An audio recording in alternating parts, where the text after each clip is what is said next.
Esto es para Vamos al diapositivo. El micrófono está abierto, ¿no? Perdón, a ver, he tenido algún problema. Ya, ahora sí.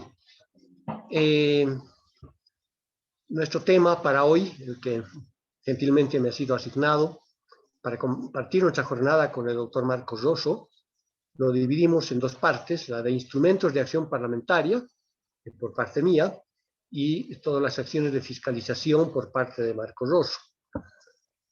Y bien, el tema parece bastante sencillo y bastante breve, y por lo tanto nos va a permitir algunas consideraciones propias de lo que significan los instrumentos de acción parlamentaria. Ustedes saben y sabemos que todo instrumento, es decir, todo procedimiento que se sigue ante el Parlamento tiene su formalidad y, por supuesto, tiene además su instrumento, es decir, su documento mediante el cual se puede llevar adelante ese procedimiento. Uno de ellos, el primero, es lo que conocemos como las minutas de comunicación, que no son más que recomendaciones, que se las puede dirigir al órgano ejecutivo, al judicial, a la Contraloría, a la Procuraduría, Fiscalía, Defensoría del Pueblo, gobiernos autónomos, los rectores de universidades, y son considerados, a diferencia de lo que ocurría en el pasado, en sesiones de comisión. Y las comisiones son aquellas que tienen la potestad de aprobar las minutas de comunicación, a diferencia de cualquier otro instrumento cameral. Todo otro instrumento cameral se hace en el Pleno. Las minutas de comunicación en comisión no solo se las considera como informe, sino con resolución de aprobación.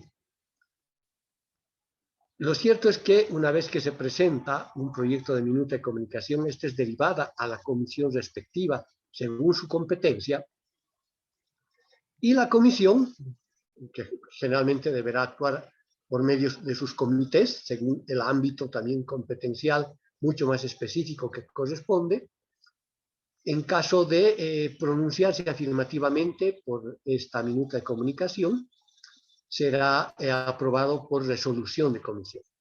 Uno de los pocos casos donde la comisión tiene potestad resolutiva y no solo potestad para informar.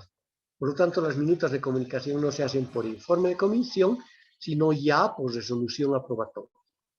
Y por lo tanto son remitidas al Pleno, pero ya no para su tratamiento, sino simplemente para su conocimiento y transcripción a la autoridad a la que está dirigida.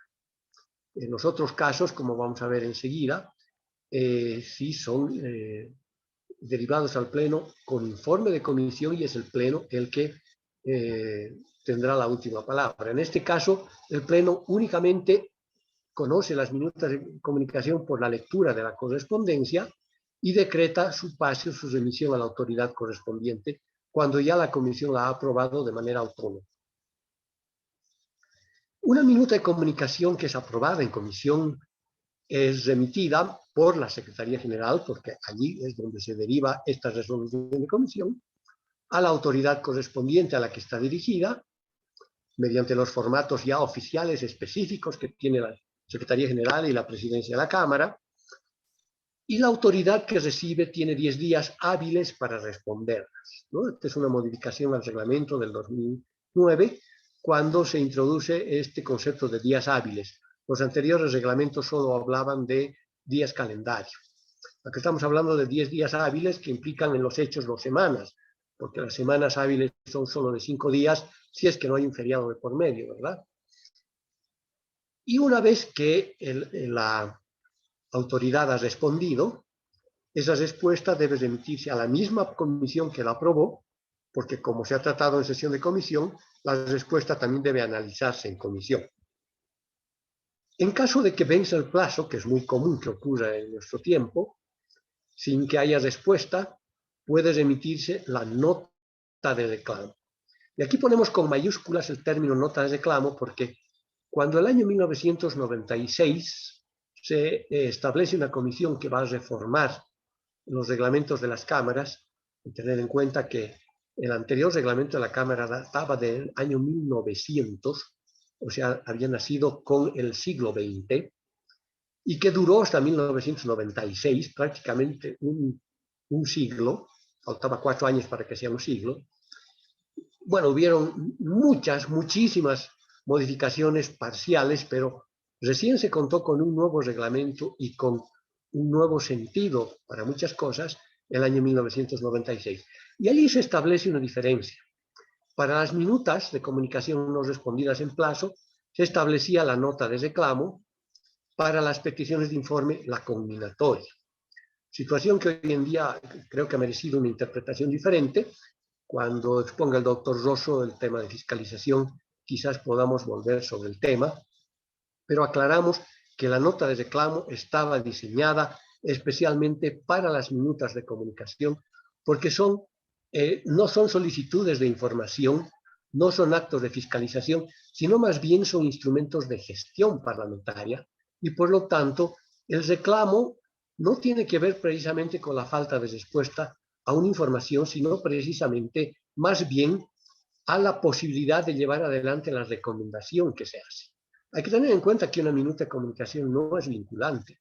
Su contenido es solo de recomendación, y por lo tanto la autoridad que reciba tiene la obligación de responder en el sentido si es viable o no, si tiene los medios, si existen las políticas o qué sé yo, las circunstancias necesarias para llevar adelante esa recomendación en la forma como está dirigida. Por eso lo de la nota de reclamo. Básicamente, las minutas de comunicación, como lo habíamos mencionado, son... tengo que volver atrás. Perdón, un poquito se ha movido las diapositivas. Bueno.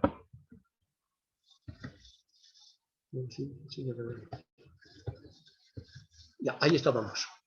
Entonces, decíamos que los actos de gestión parlamentaria tienen como su instrumento básico a las minutas de comunicación, lo que no exime que pueda hacerse otro tipo de gestiones generales, ¿no? Tanto en lo nacional como en lo internacional, donde los diputados, los senadores, como parlamentarios electos por el pueblo, están representando precisamente a quienes los han elegido. El término diputado, por ejemplo, viene en sus traducciones de representante. De hecho, en otros países, por ejemplo, en Colombia no existe Cámara de Diputados, existe Cámara de Representantes, pero los representantes son los mismos diputados porque hacen las mismas cosas, tienen las mismas funciones. Por lo tanto, una de sus principales labores de cualquier parlamentario es ejercer la representación ciudadana. Dentro del concepto de la democracia representativa, una de las formas constitucionales de democracia que establece nuestra Constitución. Por lo tanto, uno de los instrumentos de gestión, a través de las recomendaciones a otros órganos del Estado, es este contenido en minutas de comunicación. Por su parte, existen otros instrumentos como las resoluciones camarales. Y decimos camarales porque entendemos que nuestra participación en este curso básicamente tiene a un grueso de personas que pertenecen a la Cámara de Diputados. Pero hay que entender que las resoluciones no solo son camarales, sino en algún caso pueden ser resoluciones de asamblea, cuando la asamblea sesiona y cuando tienen que aprobarse determinados instrumentos de este carácter. A diferencia de las minutas de comunicación, que son solo recomendaciones y no son vinculantes, estamos hablando acá de que estamos ante más bien actos que sí son de carácter obligatorio. Por eso son resoluciones. Pero hay una diferencia, que no tiene efecto fuera de la institución o fuera de la Cámara, si hablamos de resolución camaral, ya sea en senadores o en diputados, depende quién haya aprobado esa resolución, o fuera de la Asamblea si fuese una resolución de Asamblea, ¿no? Hay casos donde es la Asamblea la que resuelve determinados aspectos y, por supuesto, corresponde precisamente a la Asamblea aprobar esas resoluciones. Por lo tanto, son disposiciones obligatorias, pero de carácter interno. Básicamente, se trata de aspectos que tienen que ver, por ejemplo, con la elección de la directiva. La directiva se elige y se proclama por resolución camaral. De las comisiones, por ejemplo, ese tipo de situaciones. Por lo tanto, este tipo de situaciones son aquellas que están libradas a resoluciones camarales. Hay autoridades que la Constitución Política del Estado y la ley faculta a las cámaras o a una de ellas para su elección. Y para esto, por ejemplo, se requiere la aprobación de reglamentos de selección o de elección. Por ejemplo, hay casos que se hacen ternas, por ejemplo, para los vocales departamentales electorales, se hace ternas en la Cámara de Diputados y se elige en la Cámara de Senadores. Para los vocales del Tribunal Supremo Electoral elige la Asamblea y ahí se hace por resolución de Asamblea. En fin. Y también sus reglamentos de selección o elección deben ser aprobados por resolución camaral. El presupuesto camaral debe ser aprobado por resolución camaral. Las disposiciones para diputados o senadores en su respectiva cámara para ciertas actividades respectivas a la Cámara de Diputados, por ejemplo, que tiene que ver justamente con ciertos temas. Disculpe, hola.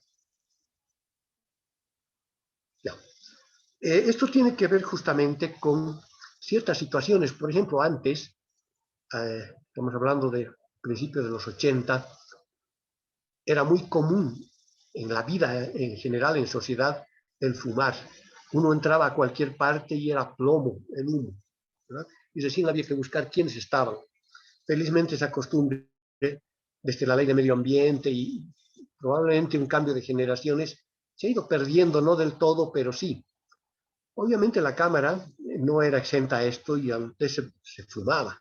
Hasta en los aviones se fumaba. Ustedes recordarán, quienes tienen cierta edad, de que en su pasaje, cuando iban a registrar su asiento, les decían área de fumar o de no fumar.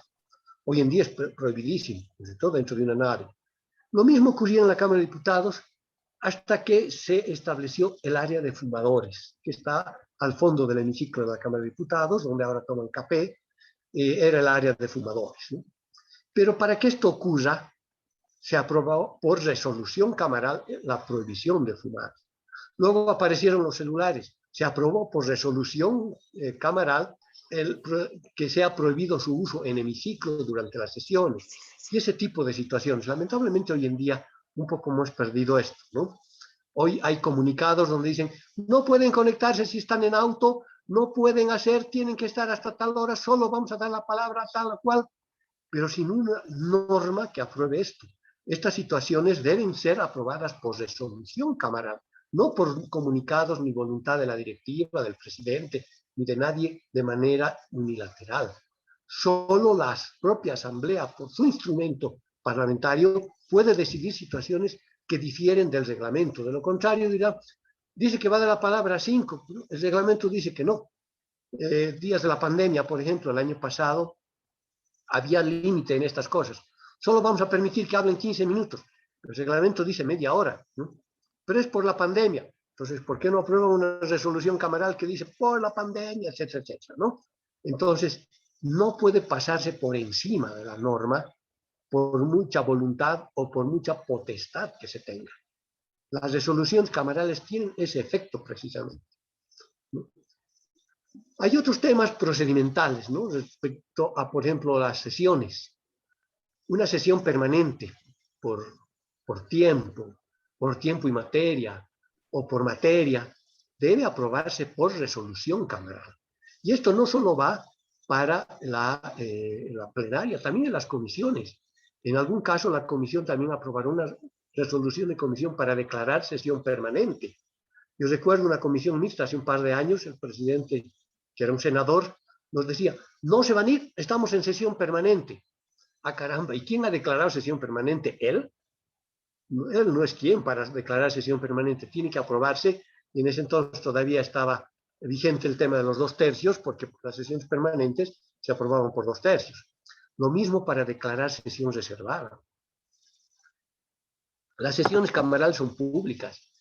y para evitar que sean públicas, se declaran reservadas en determinadas situaciones y para esto requiere, primero, que la discusión sea en reserva y segundo, que se apruebe, pero también existía esto los 2/3, por resolución camaral. Modificaciones de los reglamentos. Y aquí vamos con estos temas. Si hay situaciones que van a cambiar, no puede hacerse por comunicados, tiene que hacerse por resolución. Y si esto va contra el reglamento, tiene que modificarse el reglamento, porque los reglamentos de las cámaras, como vamos a ver al finalizar esta mi intervención, son aprobados por resolución cámara. También ocurre con reglamentos específicos pertinentes a la actividad parlamentaria. Por ejemplo, desde el año 1997 teníamos un proyecto de reglamento de comisiones, algo tan urgente que nunca fue ni siquiera considerado. Estamos hablando de hace del 97, ahora estamos hablando de más de 25 años, ¿verdad? Pero es fundamental porque evitaría muchas otras cosas y muchos vacíos. Un reglamento de comisiones, el manejo de sus comités, sus competencias, muchas otras cosas, requeriría de este reglamento. Existe el proyecto obviamente obsoleto a esta altura, pero por lo menos nos da una estructura de lo que habría que trabajarlo. Y este es un tema que lo dejamos para desafío para estas generaciones actuales que se están formando en esto, ¿no es cierto? Y hay otros reglamentos específicos que requieren, por ejemplo, aprobación. Si son inherentes a la actividad parlamentaria, deben ser aprobados por resolución camaral. Hay otros que son más administrativos, que bastará la resolución de directiva. Pero hay ciertas situaciones que implican otro tipo de resoluciones que las vamos a ver enseguida. Un elemento importante, las resoluciones camarales no pueden remitirse para instancias externas a la Cámara. No puede resolverse, como alguna vez alguien lo ha querido hacer, por resolución camaral que se destituya al gerente de tal empresa o de tal institución. ¿Quién es la Cámara para resolver para otra institución? ¿No es cierto? No nos gustaría que nadie nos resuelva que nos cambien a nuestra directiva o nuestras comisiones, qué sé yo, ¿no? Por lo tanto, son solo de efecto interno. En el reglamento de senadores hay una variante donde dice son vinculantes externamente, no lo dice así expresamente, pero lo he resumido, si emanan de sus legítimas atribuciones, es decir, en los efectos que generan estas cosas. Me explico. Por ejemplo, la resolución camaral ha aprobado el presupuesto de la Cámara. Por lo tanto, ese presupuesto camaral debe ser observado por el Ministerio de Economía en esos términos y así debe incluirse en el presupuesto general del Estado, ¿cierto? Si la Cámara ha elegido su directiva, todas las instancias externas deben reconocer a esa directiva. En ese sentido son vinculantes, pero no como se dio en algún caso. Hace un par de años estaba asesorando a un comité, íbamos a la sesión de comisión y uno de los diputados, que era presidente de esa sesión, decía, vamos a aprobar una resolución camaral para que el órgano electoral haga tal o cual cosa. Obviamente surgió el debate, ¿cómo podemos resolver para otro órgano del Estado? Y él decía, no, nuestra comisión tiene atribuciones electorales. Una cosa es que se pueda actuar en determinados aspectos, pero no es órgano electoral, es órgano legislativo. Por lo tanto, no puede haber una resolución camaral para fuera de la Cámara, y si es vinculante, solo lo es en tanto y en cuanto emane de sus legítimas atribuciones, como son estas. Ejemplos que los hemos dado: el presupuesto camaral, las directivas, la elección de ciertas autoridades que por ley o por la Constitución están reservadas para las cámaras, por ejemplo, ya sea en sesión de asamblea o en sesión de cámara. Por ejemplo, se elige al defensor del pueblo, a los vocales del Tribunal Supremo Electoral en la asamblea, ternas para los vocales de los tribunales departamentales, para el órgano judicial, para los postulantes a las elecciones legislativas, mejor dicho, judiciales, al defensor del pueblo, ya lo hemos dicho, creo, al Contralor General del Estado, y eso debe emanar de sus propios reglamentos, que también se aprueban por resolución camaral. Alguien me preguntaba el otro día, ¿cómo es eso de que hacemos reglamentos si eso es potestad del Ejecutivo? ¿Cierto? Es cierto, pero lo que pasa es que precisamente para ejercer las atribuciones de elegir a ciertas autoridades que la ley o la Constitución reserva para las cámaras, es necesario que se establezcan ciertas reglas internas y eso se aprueba por resolución camaral. Evidentemente, no es una reglamentación a leyes u otra cosa, sino a sus propias funciones. Hay otro tipo de resoluciones a la que no nos vamos a meter mucho, pero quiero tocar dos cositas. Hay resoluciones de directiva. Son temas administrativos generales de la Cámara que implican gastos, autorización de viajes, temas que tienen que ver previamente con la ejecución presupuestaria, temas administrativos que por supuesto las debe tomar la directiva de la Cámara. Hay resoluciones administrativas que son dictadas por las instancias ya no parlamentarias, sino por los administrativos de la Cámara, el oficial mayor. Ojo que esto nunca debe ser vinculante para parlamentarios. Todo administrativo, así sea la MAE, que es el oficial mayor, está debajo de los parlamentarios. Nos ha extrañado mucho, por ejemplo, que se hayan aprobado reglamentos para foros de interés ciudadano, simplemente por resolución administrativa, a los que se les exige a los diputados a someterse y a hacer informes. Un diputado está informando a un funcionario. Eso es un contrasentido total. Estos temas, por supuesto, deben ser resueltos por resolución de directiva. Si van a vincular a parlamentarios, jamás por resolución administrativa. La resolución administrativa son temas de ejecución que tienen que ver para los funcionarios, nunca para los parlamentarios. Y si tiene que ver para parlamentarios, debe elevarse a resolución de directiva. Una resolución de fix, como las hemos estado manejando en los pasados años, es un contrasentido y excede las atribuciones de resoluciones administrativas, ¿no? Además, toda resolución debe aprobarse siempre en instancias colectivas, nunca unilaterales. Nunca puede, por ejemplo, aprobarse por el oficial mayor solo. No se le puede cargar esa responsabilidad en sus hombros a una persona. Una resolución siempre es un colectivo. Si son administrativas, debería aprobarse por lo menos por un consejo administrativo que está presidido por el oficial mayor, pero que tenga votos de otros, los directores, por ejemplo, ¿no? Es un tema que, por supuesto, ya es más polémico, entra en el aspecto mucho más administrativo, no son instrumentos camarales, pero los tocamos precisamente para diferenciar y, de paso, poder zanjar algunos temas que han generado dudas. En cuanto al procedimiento de las resoluciones camerales, volvemos a ellas. Los proyectos, en este caso sí son proyectos, son remitidos a la comisión respectiva, que va a emitir su informe. Antes se llamaba dictamen, porque hay que entender que el dictamen no es como muchos creen que es un fallo judicial. Los dictámenes no los hacen los jueces tampoco, los hacen los fiscales. Por lo tanto, no tienen efecto vinculante ni en el área judicial ni en ninguna área. Pero bueno, nos quedamos con informe. La comisión hace su informe, no resolución como en las minutas. Aquí informa. ¿A quién informa? Al pleno, salvando su mejor parecer, como normalmente dicen los informes. Pero en el informe debe recomendar algo, su aprobación o su rechazo. Pero ahí pueden haber variantes. Puede pedir su aprobación, pero no tal cual, sino con modificaciones, ¿no? Que se apruebe, pero con estas modificaciones.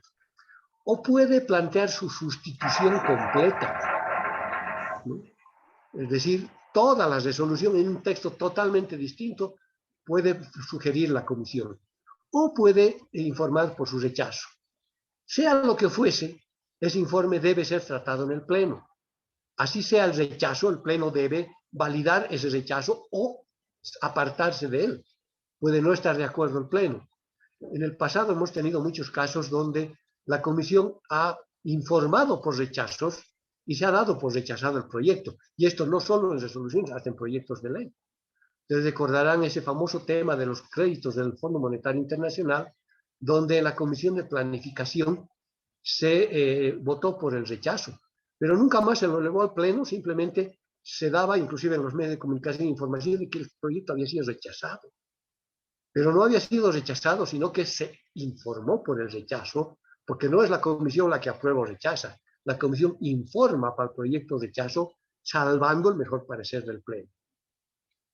En todo caso, es el pleno cameral que, de considerar pertinente, la aprobará.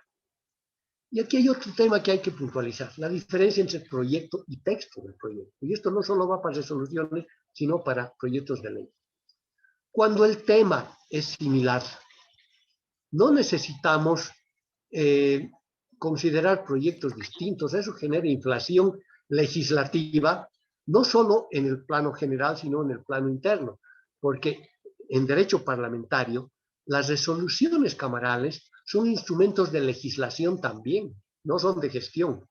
¿Pero qué tipo de legislación? Legislación interna. Eso dice el derecho parlamentario, la legislación comparada, por ejemplo, ¿no? Es legislación interna, la resolución camaral. Por lo tanto, puede haber un tema que es motivo de un proyecto y que dos o más proyectistas hayan presentado algo parecido. Basta que sea parecido, esto debe fusionarse y considerarse todos los textos, ¿no? Yo recuerdo hace algunos años cuando trabajaba en la misma comisión que estoy ahora, en política social, habían 5 proyectos que favorecían a los animales, muy diferentes todos. Todos los tratamos y los hicimos uno en la comisión. Hoy en día hemos visto 2 cosas. Cuando la comisión ve que hay que modificar un proyecto, lo más fácil, que devuelvan al proyectista. Pero si la comisión tiene toda la potestad para modificar a su gusto, tiene asesores, tiene comités, ¿por qué tienen que devolver al proyectista? Primero. Y segundo, cuando devuelven al proyectista y el proyectista plantea sus modificaciones, dice, no, tiene que volver a presentar porque es nuevo proyecto. Hasta el título cambia, los nombres son distintos, pero si el tema es el mismo, estamos confundiendo proyecto con texto. Puede haber un proyecto con muchos textos. Si el tema es el mismo, deben fusionarse. O hay casos que se dan, no, estos rechazamos, pero aprobamos este otro, porque este es de tal y este es de cual, es sobre lo mismo. ¿Por qué no fusionar? ¿Por qué no llamar a los proyectistas, que además es obligación de las comisiones? En el reglamento de ética establece un artículo que falta la ética, o por lo menos es parte de una prohibición, el no convocar a los proyectistas, por ejemplo, ¿no?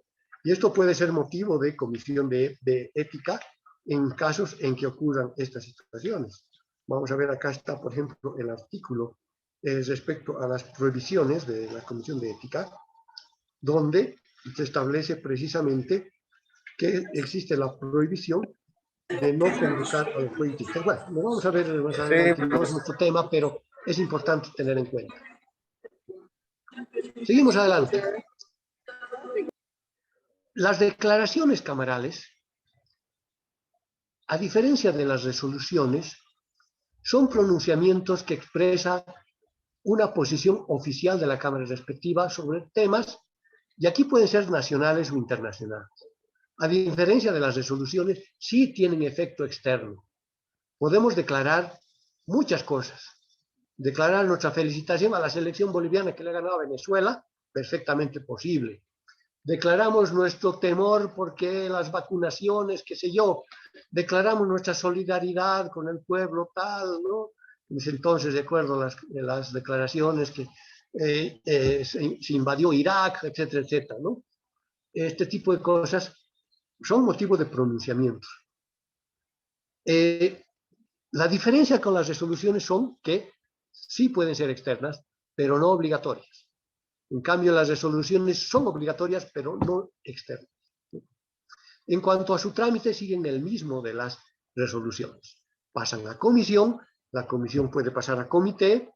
Lamentablemente, en nuestros reglamentos, como ya nos han expuesto en la primera sesión de este curso, no hay obligatoriedad de que se pronuncien los comités. Debería haber, quizás otro tema que lo dejamos picando para poder reformar los reglamentos, debería ser obligatorio, como lo es para las comisiones, pero en todo caso,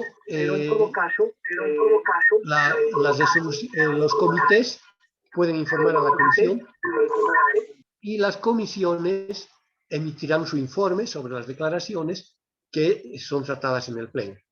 Por lo general, estos temas son tratados con dispensación, pero reglamentariamente deben seguir el mismo trámite que las resoluciones camarales. Y para empezar, son publicadas. Por eso son declaraciones. donde la Cámara tiene la potestad de publicar en medios de comunicación, sobre todo escrita, las declaraciones camarales. No hablamos de otros instrumentos, sino de estos. Bueno, ahora, al respecto es importante aclarar cuáles son los pronunciamientos de las comisiones. Para proyectos de ley, temas de investigación, para resoluciones o declaraciones camarales, emiten informes. ¿Cuándo emiten resoluciones de comisión? Para el caso de minutas de comunicación, temas administrativos internos, por ejemplo, viajes de inspección, homenajes, u otros casos como declarar sesión permanente, ¿no? Por lo tanto, es importante diferenciar para el manejo en las comisiones. Creo que ha habido también una sesión ya para el trabajo en comisiones, lamentablemente no ha habido posibilidad de conectarnos esa vez, pero este es un tema que tal vez valga la pena puntualizar. En cuanto a los homenajes, otro instrumento camaral, hay que diferenciar primero lo que son las condecoraciones. Hay condecoraciones nacionales, por ejemplo, como el Cóndor de los Andes, que no los da el Parlamento, los da el órgano ejecutivo, a través del Ministerio de Relaciones Exteriores y Culto, que no se llama Cancillería a propósito. En Bolivia no tenemos Cancillería, estamos acostumbrados durante siglos a llamar Cancillería al Ministerio de Relaciones. La Cancillería se da en gobiernos parlamentarios donde hay un primer ministro. En Bolivia tenemos, ¿cómo se llama? Presidente, no tenemos primer ministro. El primer ministro es el canciller, ¿no? Lo que pasa es que en el ámbito protocolar, como el Ministerio de Relaciones Exteriores maneja el ceremonial del Estado, tiene un rango protocolar un poquito diferente de los demás, ¿no? Y por lo tanto, alguien le ha llamado el canciller, el jefe del gabinete, que no ha estado, ¿no? Pero bueno, cerramos paréntesis, pero creo que estas cositas siempre nos hacen bien para debatirlas. En todo caso, es el Senado Nacional que aprueba a quién se otorga el Cóndor de los Andes y lo hace el Ministerio de Relaciones Exteriores. Hay otras condecoraciones específicas del Senado, creo que tiene 3. Y para esto tiene un reglamento específico. Una de ellas entiendo que es la bandera de oro.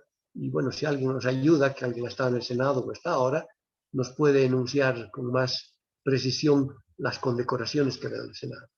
En la Cámara de Diputados solo existe la condecoración a la Orden Parlamentaria Marcelo Quiroga Santa Cruz, que está destinada a quienes hayan prestado eminentes servicios al Parlamento y a la democracia. Eso lo dice la resolución camaral del año 1994, creado durante la primera presidencia de Guillermo Bedregal Gutiérrez. Por lo tanto, la Cámara aprueba, primero en directiva se aprueba, pasa a la Cámara, se aprueba por resolución camaral, y en sesión de plenaria se impone esta condecoración a quien lo merece, aprobada bajo esas características, imponiéndole la medalla que tiene a un lado la efigie de Marcelo Quiroga Santa Cruz, ¿no? Pero, ojo, es para quienes han prestado eminentes servicios al Parlamento y a la democracia. Hemos estado un poco acostumbrados y hemos visto que se han otorgado, por ejemplo, a expresiones, a artistas, deportistas, aniversarios de alguna institución. Un poco se ha ido distorsionando el tema. El año 2006, yo recuerdo, en directiva se creó una situación intermedia. Recuerdo que en ese entonces se quería condecorar a Marco Antonio Echeverri. Todos sabemos lo que ha sido Echeverri en el ámbito deportivo para Bolivia, que había dejado el fútbol en esos días, en fin, pero no había prestado servicios ni a la democracia ni al Parlamento. Por lo tanto, se creó una instancia denominada personaje meritorio o institución meritoria. Y la Cámara, por resolución de directiva, aprobó esto, aprobaba resoluciones camarales específicas para cada uno de los que iban a recibir esta distinción, y se les otorgaba una medalla que era diferente en calidad y en valor a la Marcelo Quiroga Santa Cruz. Se lo hacía también en sesión de Cámara. Posteriormente sucedió que fue proliferando esta situación de los homenajes. De manera que el artículo 133 y el artículo 134 del Reglamento General de la Cámara de Diputados establece que la Cámara o la Asamblea puede rendir homenajes solo a héroes nacionales o efemérides nacionales por el Pleno Cámara, pero faculta a las comisiones hacerlo en los otros casos. Por lo tanto, las comisiones tienen toda la potestad de rendir homenajes según su campo de competencia. Hemos visto que evidentemente esto también ha proliferado mucho. Necesitamos un reglamento de homenajes.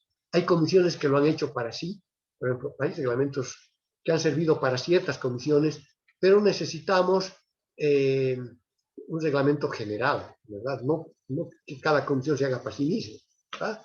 Que es importante tener algo a no tener nada, pero necesitamos un reglamento que debería ser aprobado por resolución camaral que establezca esto, ¿no? Son 27 años de mi escuelita.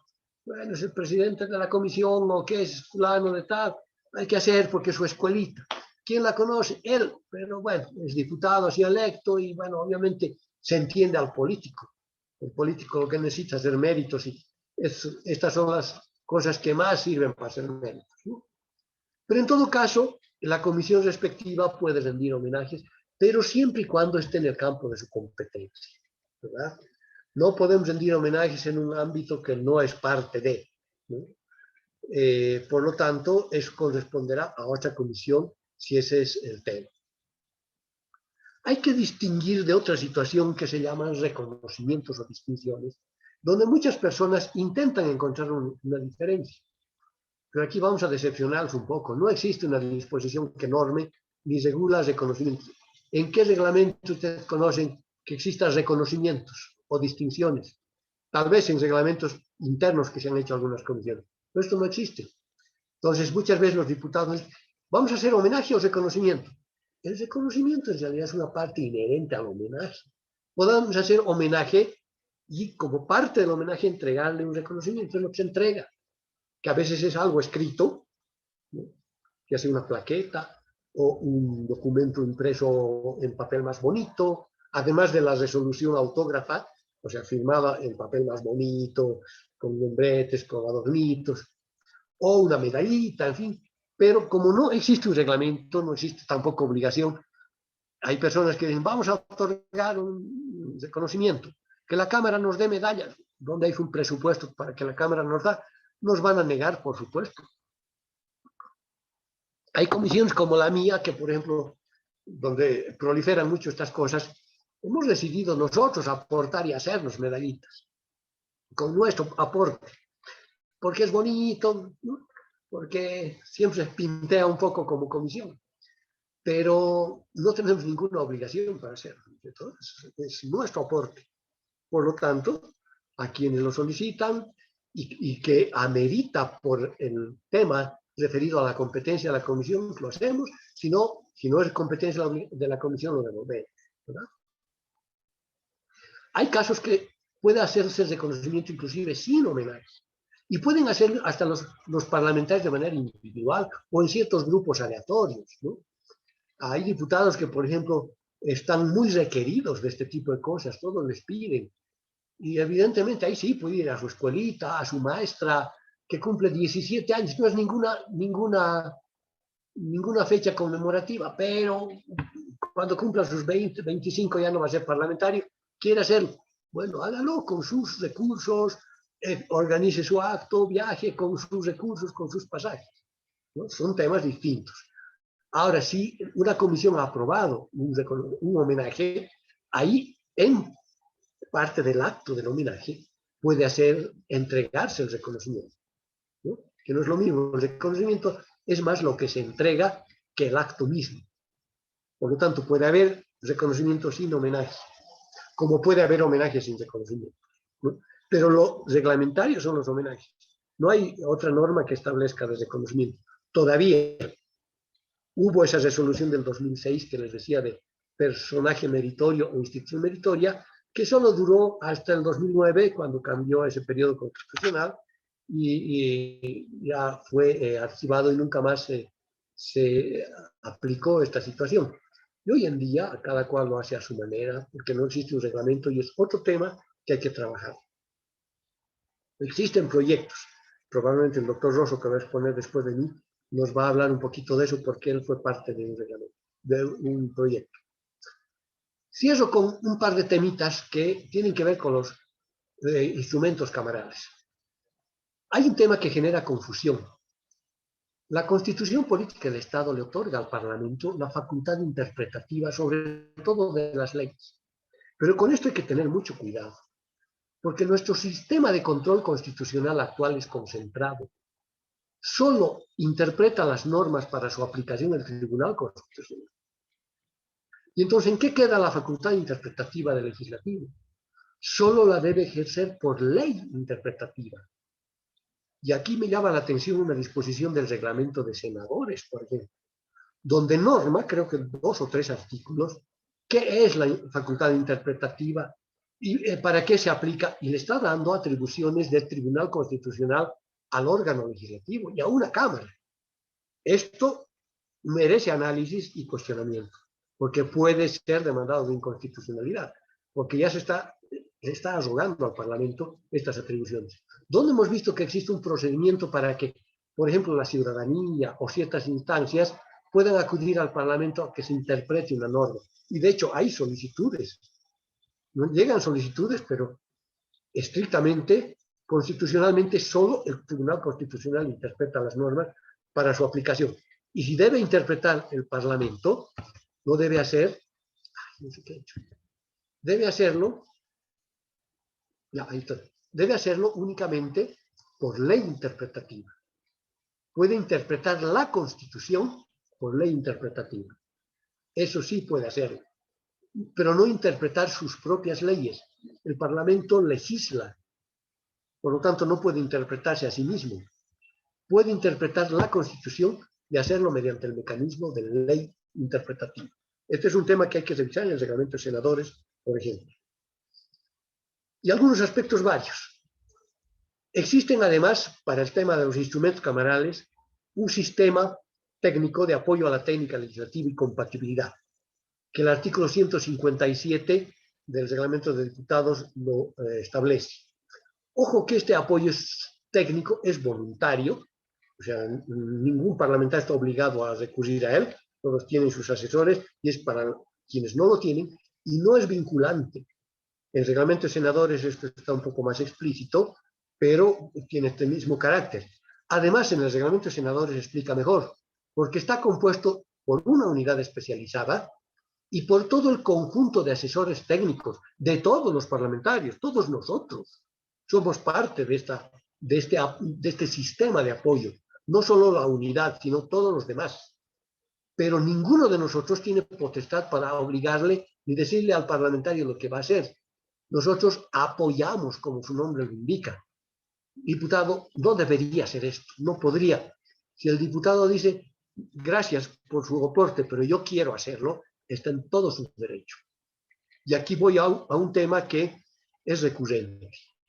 En el caso de actos de fiscalización, que va a hablar el doctor Rosso enseguida, hay esta situación donde no pregunten esto debería ir así, esto debería ir así. Y bueno, está bien como sugerencia, pero si el diputado dice, no, quiero que vaya así, suficiente. No hay potestad para decirle lo que va a preguntar o no. Eso cercena el derecho legítimo a la fiscalización.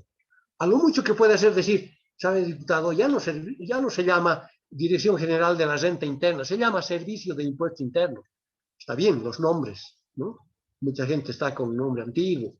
O, por favor, esto está mal redactado, no se entiende. ¿Qué quiere decir A o B? Normalmente eso lo hacen, pero hay muchos casos donde, ¿cómo van a usar este término? Se van a enojar. No, esto está contra su ley. No pueden responder. Que digan ellos. Nosotros no somos quien para cuidar la espalda de nadie. Si a alguien le parece que está contra su norma interna, el Ministerio Público, el órgano electoral, un ministerio, ellos tienen que decir, no puedo responder esto. Esto va contra el secreto bancario. Pero son ellos, no nosotros.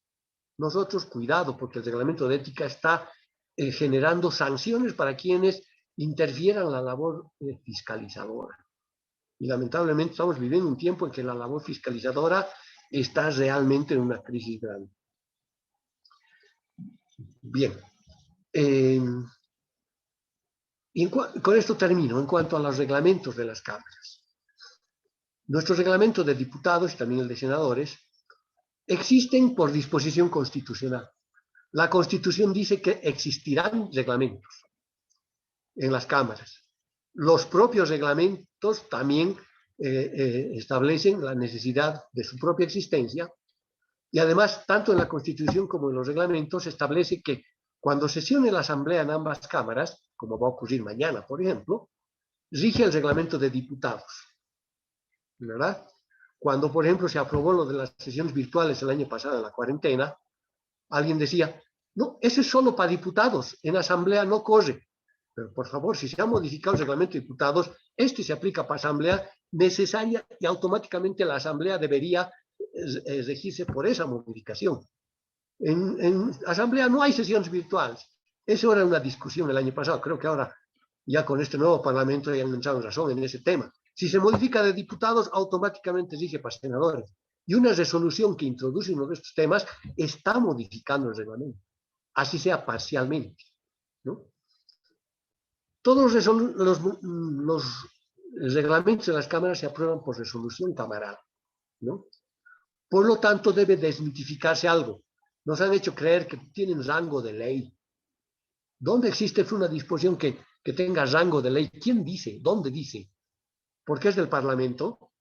A mí también, cuando yo era muy jovencito y entré a la Cámara, hace 32 años, me decían lo mismo. Es que este es del legislativo, tiene rango de ley. Por favor, yo era muy joven, estaba iniciando mi carrera profesional, mi vida profesional. En un primer momento repetía lo mismo, pero después ya analizando, dije, ¿dónde existe eso? Reglamento es reglamento. Es vinculante en muchas cosas, porque en el propio reglamento dice, por ejemplo, para temas administrativos. Pero a ver, le contaremos eso al Ministerio de Trabajo. No, nosotros hemos decidido dar feriado toda la semana. La Contraloría, etcétera, nos va a caer.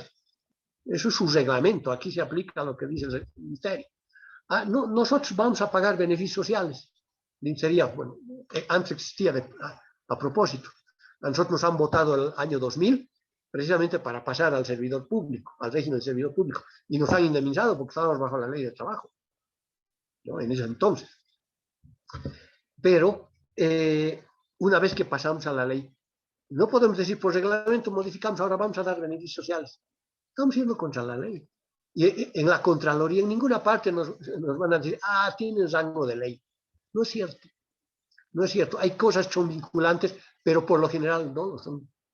Por lo tanto, es urgente una ley orgánica. Todos los órganos del Estado la tienen. Tiene el Ejecutivo, bueno, tiene un decreto, no hay una ley orgánica. Antes existía la LOAPE, ¿no? La Ley Orgánica del Poder Ejecutivo, pero antes era decreto ley, ni siquiera era ley, en tiempos de gobierno de facto. El judicial tiene la ley del órgano judicial. El electoral tiene su ley del órgano electoral y otra del régimen electoral. Y el legislativo, donde se hacen las leyes, no tiene. Alguien dijo, no se puede, porque la Constitución dice que tienen reglamentos. ¿Quién dice que el hecho de que tengan reglamentos inhibe a que tengan ley? ¿Quién puede lo menos, puede lo más? En este caso, si nos regimos por reglamentos, ¿por qué no podemos regirnos por ley? ¿Cierto? Este es un tema que lamentablemente se lo ha debatido muchas veces. Han existido proyectos, pero no ha habido voluntad para aprobarlas. Probablemente por la flexibilidad que genera tener reglamentos y la posibilidad de modificarlos tan fácilmente por resolución camaral. Pero una ley orgánica permitiría precisamente su vinculatoriedad con todos, y todos nuestros instrumentos camarales, de esto se trata mi presentación, tendrían, por supuesto, mayor posibilidad de éxito y de observancia en otras instancias. Y, por supuesto, también existe la necesidad de otros reglamentos específicos, como el que ya he mencionado, uno específico para comisiones. ¿Qué más hay? Muchas gracias por parte mía. ¿Sí eso? Aquí. Si hay preguntas, por favor, voy a dejar de compartir la pantalla. Todas las preguntas que tengan, creo que todavía estamos en tiempo para darle luego paso al doctor Rosso. Harry César Torres, Henry, perdón. Doc, buenas tardes, Doc. Hola, Henry. Bien, su exposición. Muchas Más o gracias. menos quería yo que usted también nos dé su criterio. Nosotros también tenemos un criterio aquí respecto a los homenajes camerales, que usted bien lo ha dicho, son homenajes, nada más hasta ahí llega nuestra atribución.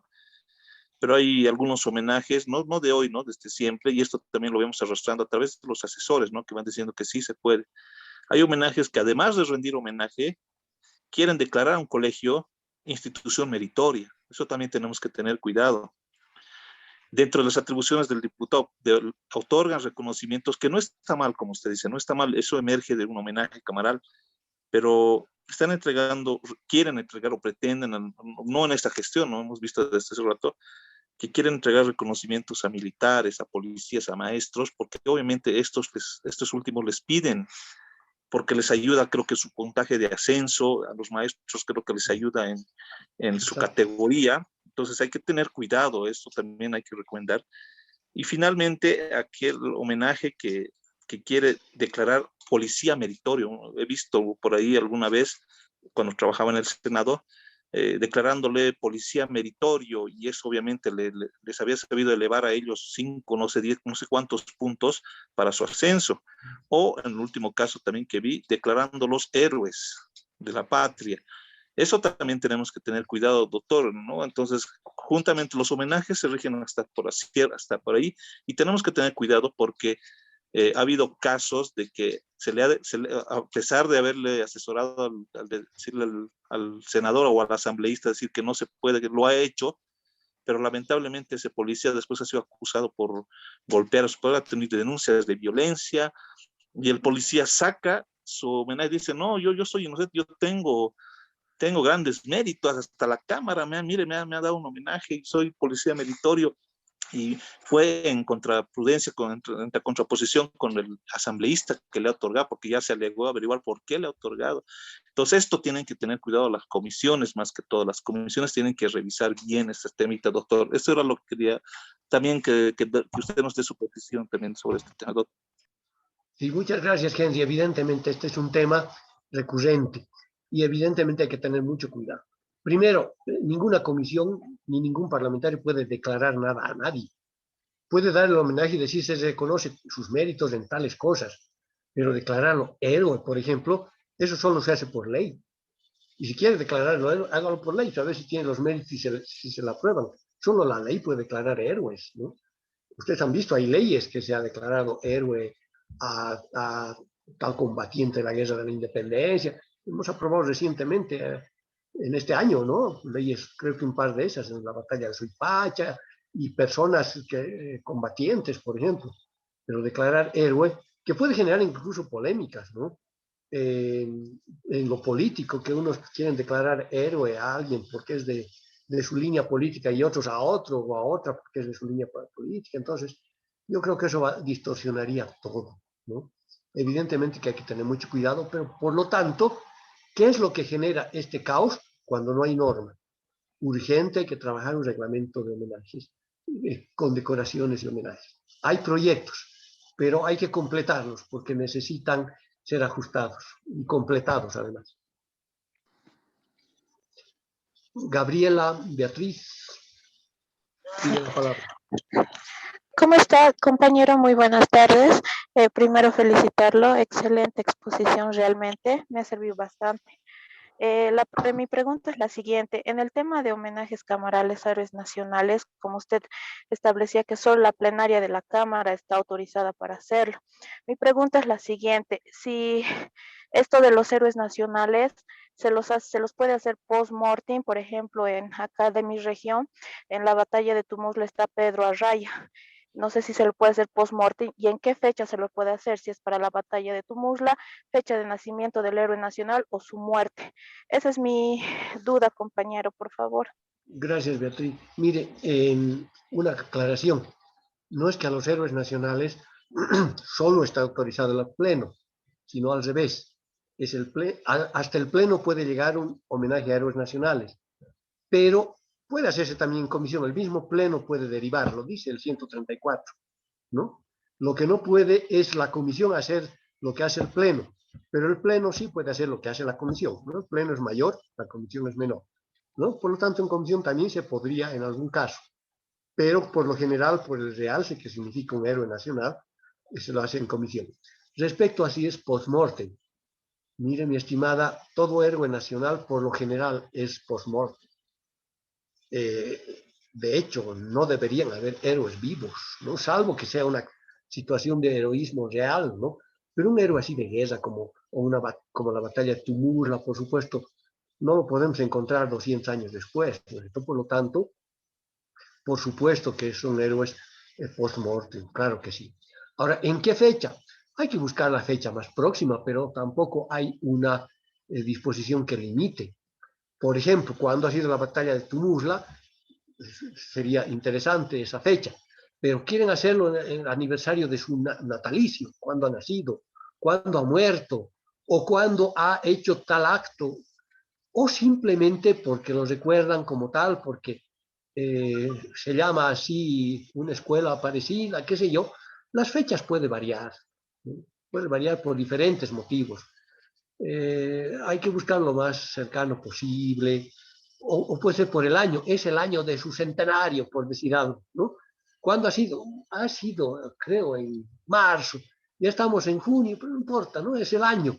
Entonces, dependerá de eso, no siempre se puede hacer exactamente en la misma fecha, o no se dan las circunstancias a veces, o a veces nos enteramos cuando ya han pasado meses y para el año dónde estaremos, ¿no?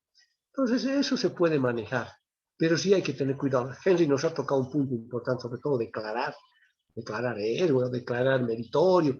No hay que declarar nada, simplemente ponderar sus méritos, ¿no? Y post-mortem, por supuesto, generalmente, sobre todo a héroes, la mayoría son post-mortem, y en la fecha dependerá la habilidad del que propone el homenaje para hacer coincidir algo significativo.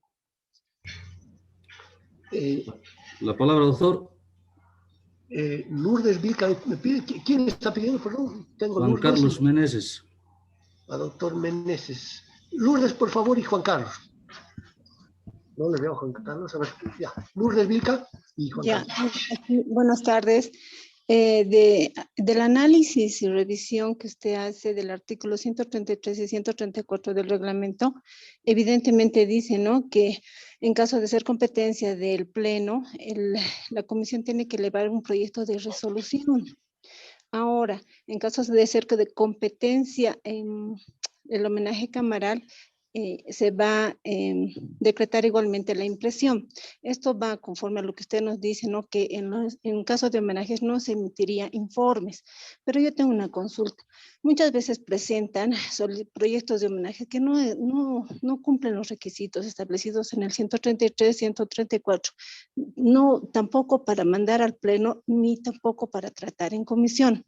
Entonces, si el reglamento solamente te dice que tienes que elevar o hacer un proyecto de resolución, ¿cómo nosotros podríamos informar al Pleno de la comisión que este solicitante, que este peticionante no ha cumplido los requisitos legales? Porque aquí dice directamente que teníamos que hacer un proyecto de resolución y no informe. Eso, por favor, ¿me podría aclarar? Gracias. A ver.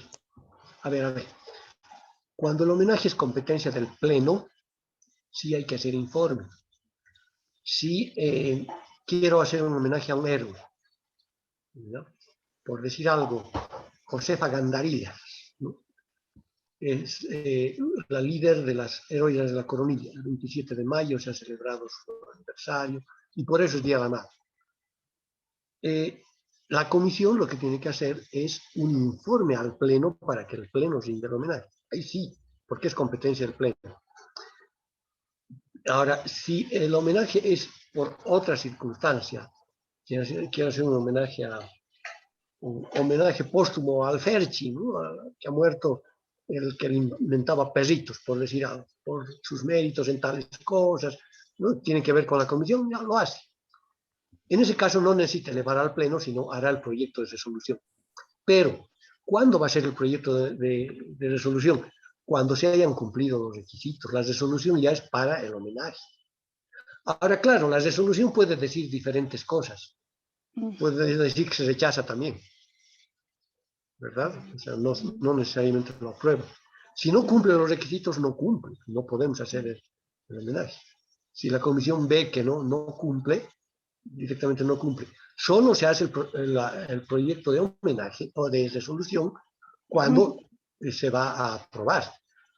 O si se está seguro que se va a aprobar, también puede rechazarse, ¿no? O puede modificarse, también la resolución dirá, se resuelve. Aprobar la propuesta de homenaje de fulano de tal o del diputado cual con modificaciones. Entonces, en vez de su proyecto tal cual, ustedes ya lo mejoran, ¿no? Entonces, la resolución se hará cuando se va a aprobar lo que se va a aprobar o se va a rechazar.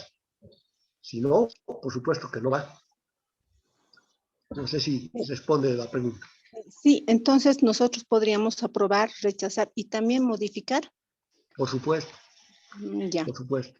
ya. Bueno, gracias. Porque, doctor Meneses, perdón. Gracias, doctor. Buenas tardes. Dos puntos de inquietud, doctor. Uno, en el tema de resoluciones administrativas que usted enfocaba hace rato. No obstante que en la Cámara existe una MAE, la máxima autoridad administrativa, que es el oficial mayor. Sin embargo, decía que las resoluciones administrativas debían ser aprobadas por un ente colegiado para aplicación de los diputados. Completamente de acuerdo, porque una resolución administrativa emitida por el oficial mayor no podría de ninguna manera ordenar a un diputado. Comparto yo esa moción. Sin embargo, en relación a lo que decía doctor, a los FICs, ese reglamento aprobado por el oficial mayor, yo lo veo que es más para el personal que va a llevar adelante en el emprendimiento de dicho foro de interés ciudadano, no así para el diputado. Obviamente que es un derecho que tiene el diputado. En ese entendido, yo le daría nomás la legalidad a esa resolución administrativa, valga la aclaración, que no es de aplicación obligatoria o de cumplimiento de los diputados.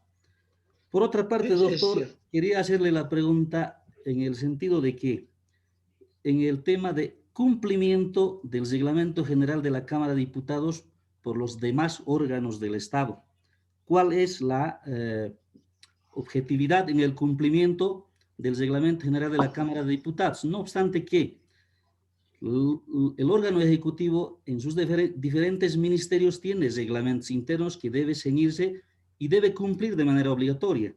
De igual manera, la Cámara de Diputados tiene su reglamento de Cámara que debe ceñirse el diputado a dicha norma.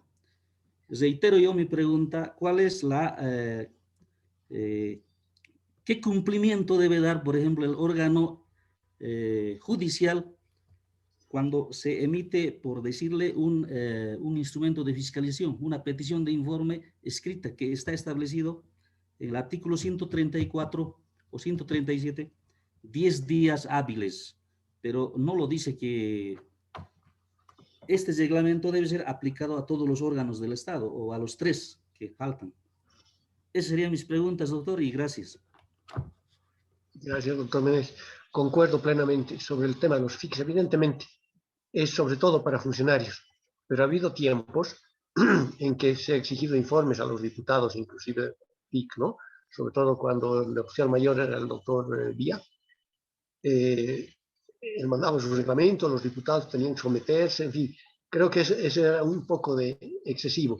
Si ahora se ha ajustado, como funcionarios nosotros estamos totalmente de acuerdo que nuestra MA es el oficial mayor y es normalmente es el funcionario que maneja los FIES. Ahora yo soy secretario técnico y por supuesto cuando no haya pandemia y podamos hacer FICs, vamos a tener que manejar recursos y una serie de cosas y obviamente tenemos que someternos a nuestras instancias administrativas.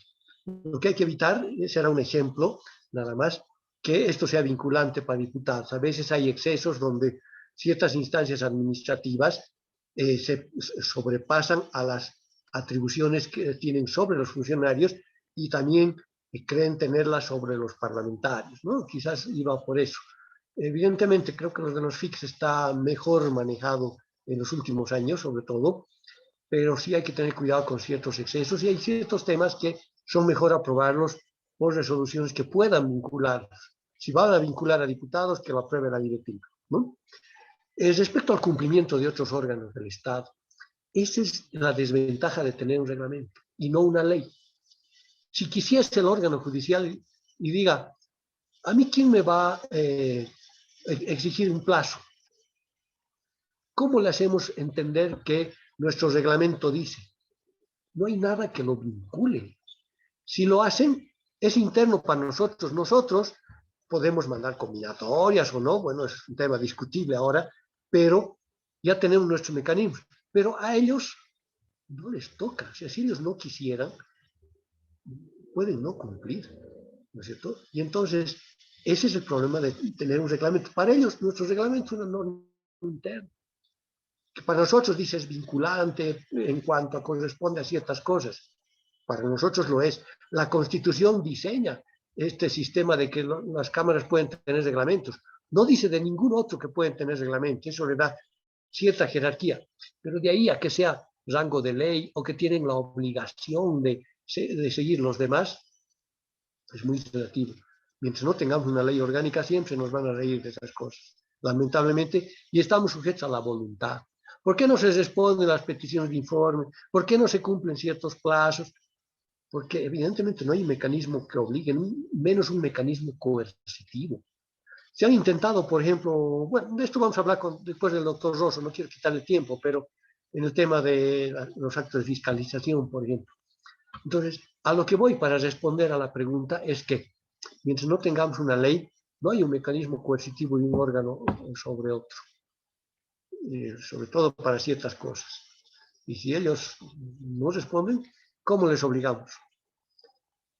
A ver, hay una posible respuesta, nos dará el doctor Rosso después, pero es bien complicado el no tener una ley.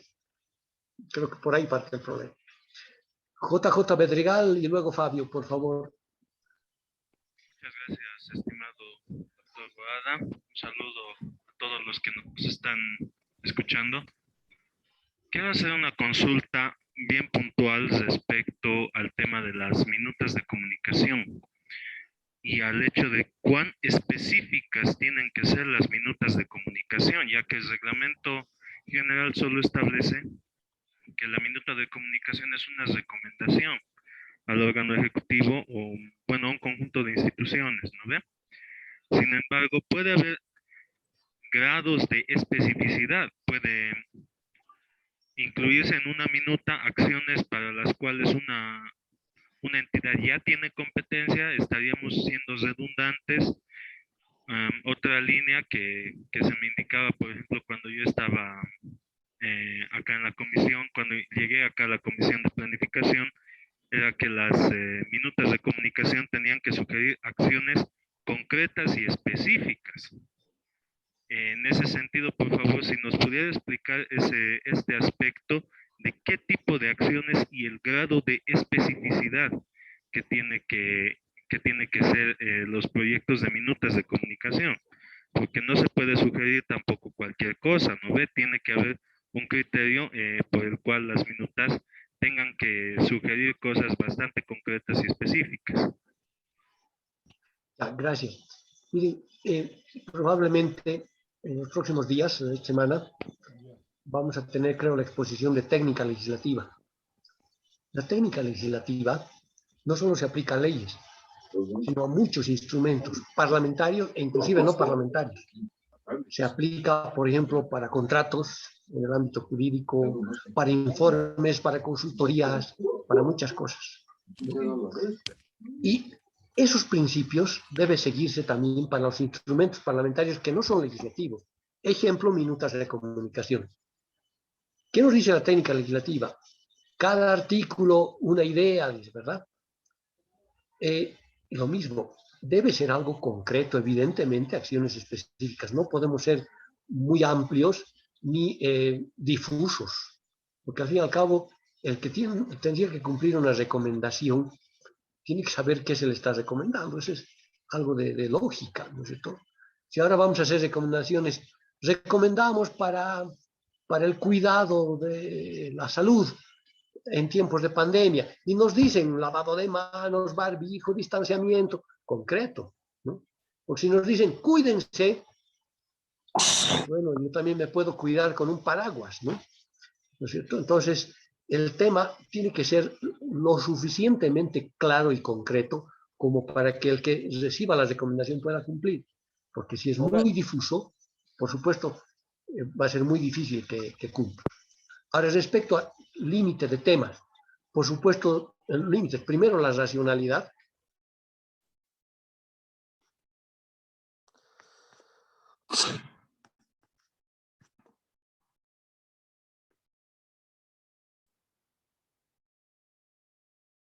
El audio.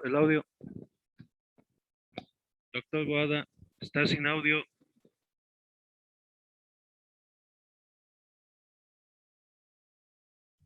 No sé qué ha pasado con mi audio. Juro que no he tocado nada. No sé si me ha escuchado. Por favor, ¿podrías repetir la última parte? Ya, la última parte, respecto a las minutas de comunicación en cuanto a su especificidad. Todo lo que se recomienda, por supuesto, debe ser necesariamente entendible y concreto para el que va a cumplir. Decía, si nos recomiendan que cuidemos la salud en tiempos de pandemia, lo van a hacer con temas específicos. Lavado de manos, alcohol, barbijo, distanciamiento, qué sé yo, lo que escuchamos todos los días, pero nos dicen cosas concretas. Si nos dicen solo cuídense, yo decía, yo puedo cuidar abriendo un paraguas, ¿no? ¿Qué es cuidarse? ¿Cómo cuidarse? Lo mismo es para esto, ¿no? Recomendamos algo, tenemos que decir qué, cómo y por qué. Ahora, por supuesto que es importante que sea algo concreto y no una infinidad de cosas, ni muchas.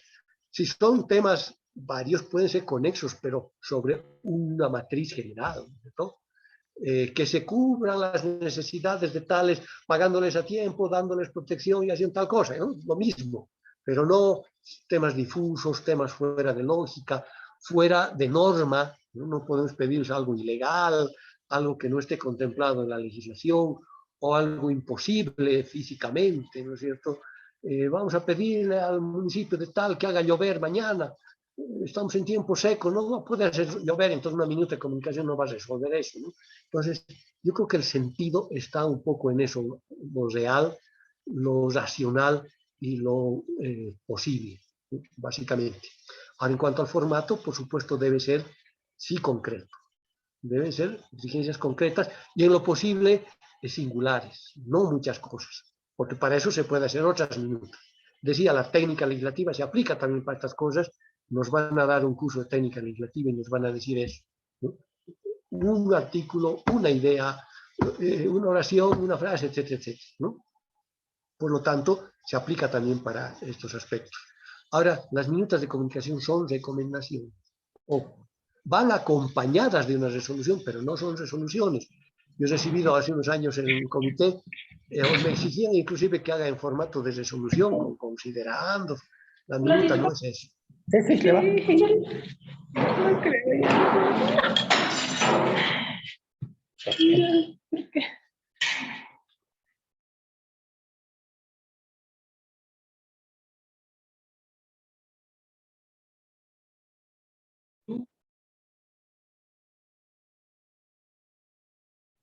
Su audio, por favor.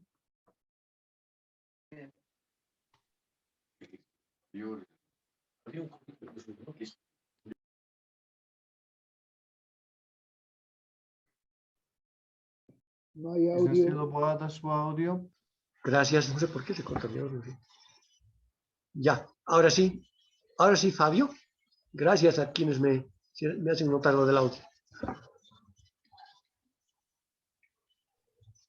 Ya, Bueno, ahora sí, licenciado, decía Fabio. Bueno, Buenas licenciado, tardes, muchas gracias. doctor González, Estamos compañero. sobre el tiempo, justamente. Ya, vamos a dar paso a nuestro licenciado Javier Rocha, ya el secretario general, para que pueda dar algunas palabras al respecto del desarrollo del curso y de algunas puntualizaciones que hay que hacer, ¿no? Compañero Javier. Antes, por favor, voy a despedir. En todo caso, les agradezco mucho la atención. Hay preguntas que han quedado, pero lo que necesiten, soy parte de la casa, estoy en la Comisión de Política Social, cualquier inquietud, cualquier tema, lo podemos analizar, discutir, debatir, porque pueden haber discrepancias, etcétera, a las órdenes siempre. Gracias. Muchas gracias, licenciado. Licenciado Javier, no sé si está en línea ya. Sí, sí, ya estoy en línea. Gracias. Entonces, le cedo la palabra.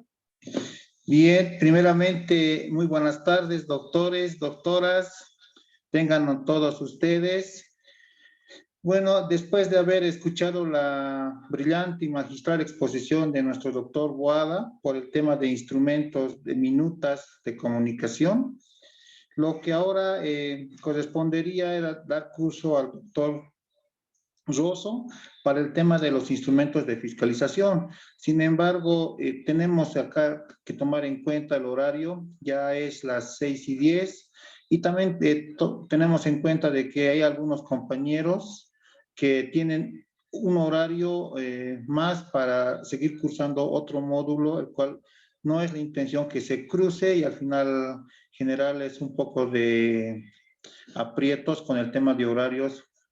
En ese sentido, lo que corresponde al doctor Rosso, lo vamos a diferir para el día viernes, por favor. El día de mañana es asamblea, estaríamos suspendiendo lo que es el tema de la técnica legislativa, que está a cargo de la doctora Zurduy, que lo va a realizar el día miércoles. Posteriormente a eso estaríamos lo que es la descripción del proceso de la ley 044 y sus respectivas modificaciones con el doctor Machicao.